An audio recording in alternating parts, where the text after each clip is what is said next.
തൃപ്പാതെ അല്പനേരം എന്ന ലഘു സന്ദേശ പരിപാടിയിലേക്ക് ഏവർക്കും സ്വാഗതം. പുറപ്പാട് പുസ്തകം 9-ാം അധ്യായത്തിൻ്റെ 20-ാമത്തെ വാക്യം.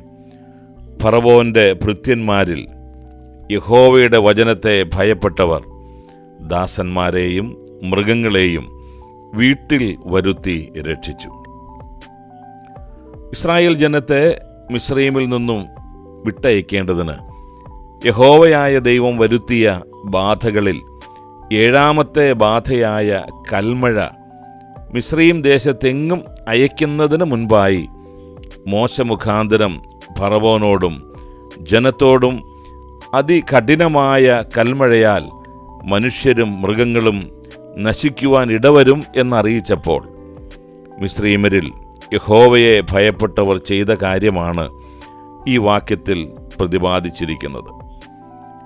മാനവരാശിയുടെ ആരംഭം മുതൽ ദൈവത്തെ ഭയപ്പെടുന്ന ഒരു ചെറിയ കൂട്ടവും ദൈവത്തെ ഭയപ്പെടാതെ ജീവിക്കുന്ന വലിയൊരു കൂട്ടത്തെയും നമുക്ക് കാണാൻ കഴിയും.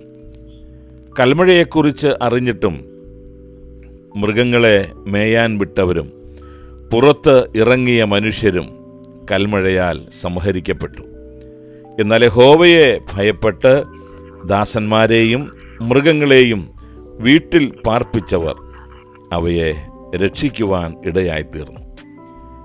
എന്നെ കേൾക്കുന്ന പ്രിയമുള്ളവരെ, നിങ്ങൾ ദൈവത്തെ ഭയപ്പെടുന്നവരാണോ? നിങ്ങളുടെ ഉത്തരമാണ് എന്നാണെങ്കിൽ ഈ ദൈവം പറയുന്നു, ഒരിക്കൽ മരിക്കയും പിന്നെ ന്യായവിധിയും മനുഷ്യർക്ക് നിയമിച്ചിരിക്കുന്നു. ഇത് അരുളി ചെയ്തിരിക്കുന്നത് ഇതേ ദൈവമാണ്. നിങ്ങൾ ന്യായവിധിയിലേക്കും അനന്തരം നിത്യ നരകത്തിലേക്കും പോകേണ്ടി വരും എന്ന് മനസ്സിലാക്കിയിട്ടുണ്ടോ?